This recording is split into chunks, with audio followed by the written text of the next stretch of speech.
Chicas, ¿qué tal? Buenos días. Vamos a continuar con nuestro módulo Adquisición y Desarrollo del Lenguaje. A ver, ¿qué es el lenguaje? El lenguaje es un proceso cognitivo superior. ¿Qué quiere decir eso? Que solo le corresponde al ser humano, al hombre. El lenguaje es una actividad humana que nace con el hombre, que solo a él pertenece y que le permite comunicarse y relacionarse al poder comprender y expresar los mensajes. El conjunto de signos articulados por medios de los cuales se comunican las personas, o sea, un conjunto sistemático de signos que permite un cierto tipo de comunicación. ¿Eso qué nos quiere decir? ¿Qué nos da a entender? Que como le corresponde al hombre es algo innato, nace con él, esa capacidad, esa forma de comunicarse, ¿no? También existe el lenguaje a señas. ¿Qué se refiere con un lenguaje a señas? ¿Solamente los sordomudos pueden aplicar un lenguaje a señas? El lenguaje a señas o gestos, en el caso de las personas que tienen trastornos neurológicos y que dependen de guiños de los ojos o de movimientos de la boca para comunicarse. ¿Qué nos da a entender esto, este lenguaje a señas, no? Muchas veces nosotros con los gestos, con nuestras miradas, ¿no? Cuando levantamos las cejas o algo, estamos dando un tipo de comunicación al receptor. Entonces, cuando hablamos de niños pequeños, menores de 3 años, 2 años, 1 año, expresamos bastante con nuestros gestos y ellos nos observan y nos miran si estamos molestos o estamos bromeando y empiezan a comunicarse con un lenguaje a señas. Los procesos cognitivos más importantes implicados en el aprendizaje del lenguaje son la percepción, la memoria, la atención, el razonamiento y la motivación, entre otros que interactúan entre ellos con un fin en común. ¿Qué quiere decir esto? Que para poder comunicarnos, cuando se refiere a percepción visual, ¿no? Observa la imagen, el objeto, lo memoriza y para tener este tipo de proceso de percepción y memoria, ¿qué tiene que tener o cómo tiene que estar el niño? Atento. Esto nos permite a un buen razonamiento y eso también dependerá de la motivación que el niño reciba para poder interpretar la comunicación que se quiere decir o que se quiera dar. Además de eso, ¿no?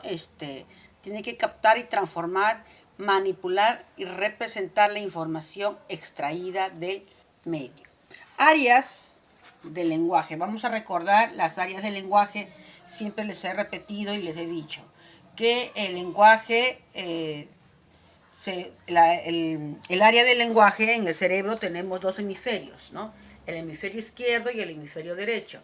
En el hemisferio izquierdo está el área del lenguaje y en ese área del lenguaje existe un área que se llama área Broca y el área Wernicke.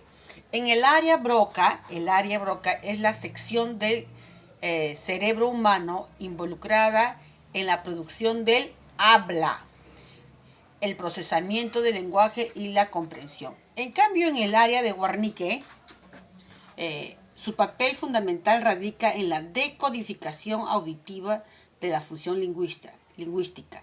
Se relaciona con la comprensión del lenguaje, función que se completa con el área de Broca, que se procesa en la gramática. Eso quiere decir que los dos tienen relación. Uno es del habla, el otro es de la comprensión. Hay niños que tienen dificultades, ¿no?, de comprensión en algunos que otros casos, y otros cuando tienen dificultades en el lenguaje del habla.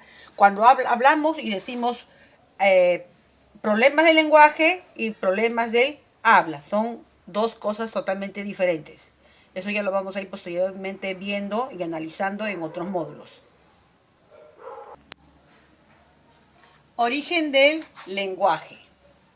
El origen del lenguaje onomatopéyico dice que el lenguaje humano nace cuando el hombre imita los sonidos que escucha, los que produce la naturaleza, ruidos de animales, truenos, mar, etc. Eso que nos quiere decir, que nos da a entender que vamos a retroceder el tiempo, nos vamos a la época de los hombres primitivos, ¿no? Los primeros pobladores, los primeros hombres que estuvieron pues en el mundo, en la población, ¿no? Se comunicaban con sonidos onomatopéyicos. Ahora, ¿cómo ellos imitaban los sonidos onomatopéyicos? Según los sonidos de la naturaleza, del agua, de los animales, hasta cuando las hojas suenan, tienen un sonido. Es por eso, chicas, que cuando un niño tiene dificultad o un atraso en el lenguaje, se demora en hablar, ¿cómo o con qué vamos a iniciar? Es la pregunta que siempre me hacen. Hay un niño que no habla nada, tiene 3 años, ¿y con qué voy a iniciar? ¿Qué hago? Tú no vas a iniciar con las vocales. Tú tienes que iniciar con los sonidos onomatopéicos o sea, me refiero de sus orígenes, o sea, naturales, que el niño va a empezar a asociar, ¿no? Ahora, los sonidos onomatopéicos también se clasifican. Sonidos humanos, sonidos de objetos, sonidos de naturaleza, y así se van a ir clasificando los sonidos onomatopéyicos. Cuando un niño no habla absolutamente nada, o tiene un niño 3 años y no habla, o 2 años que no habla, ¿con qué vas a iniciar? No vas a iniciar con el abecedario, no vas a iniciar con las vocales, vas a iniciar con los sonidos onomatopéyicos, los más cercanos a él. ¿Cuáles son los más cercanos? Pues los animalitos, ¿no? Cómo hace el perro, cómo hace el gato, cómo hace el pato, y vas a ir aumentando, ¿no? Así se va iniciando.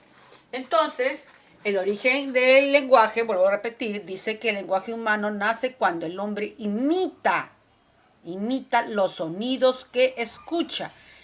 También es recomendable hacerle escuchar diversos tipos de sonidos a los niños para que ellos puedan imitar los ruidos de los animales, los truenos, el mar, llevándole a diferentes lugares para poder motivarles. Elaboración de conceptos. Elaboración de conceptos afirma que el hombre tuvo la necesidad de nombrar las cosas que le rodeaban y que relacionó los sonidos a elementos. Le puso nombres, ¿no? Por ejemplo, le puso los más cercanos a ellos. Retrocedemos nuevamente al tiempo y nos acordamos con los niños pequeñitos de 1 año, ¿no? O meses, cuando empiezan a hablar y a nombrar. ¿Qué es lo que empiezan a nombrar? Primero los más cercanos, ¿no? Mamá, papá, leche, pan, ¿no? Empiezan a pedir sus necesidades, lo que ellos van requiriendo. Entonces empiezan a asociar pan y la mamá le enseña el pan. No le enseña pan y le enseña una flor, ¿cierto? No le enseña. Entonces eso se llama la elaboración de los conceptos. Va adquiriendo conceptos. Ya sabe que ese pan, esa leche, ¿no? Se llama así leche, y le observas y lo miran, ¿no? Bueno, mecanismos de adquisición del lenguaje. Los aspectos necesarios para la adquisición del lenguaje por un niño son los siguientes. 1. Puesto que existen mecanismos neurológicos y fisiológicos que intervienen en el control del lenguaje, es necesaria una maduración.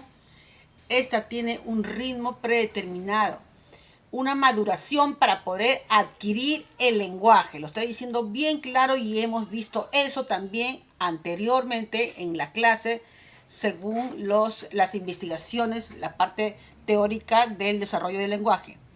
La función respiratoria, necesidad de respirar correctamente para poder adquirir el lenguaje. Función auditiva, la audición y discriminación de los sonidos. Nos retrocedemos a los sonidos onomatopéyicos. Función fonadora, emisión de sonidos y ruidos. El más primitivo es el llanto del bebé, al que sigue otros que dan acceso al habla. Función articulatoria, el niño desde muy pequeño emite y articula sonidos. Es por aprobación y repetición de aquellos que más se parecen. ¿Qué nos quiere decir esto? Que aprobación, si nosotros lo aceptamos, ¿no? Lo aceptamos, afirmamos el sonido, relacionamos cuando el niño empieza a decir, ¿no? Y yo he escuchado a algunos niños que relacionan, por ejemplo, una anécdota de una niña que cuando quería una tijera, no decía la palabra tijera, hacía el sonido de la tijera, taca, taca, taca, taca. Entonces la familia ya sabe que cuando hace ese sonido es porque quiere la tijera. Muy bien, chicas.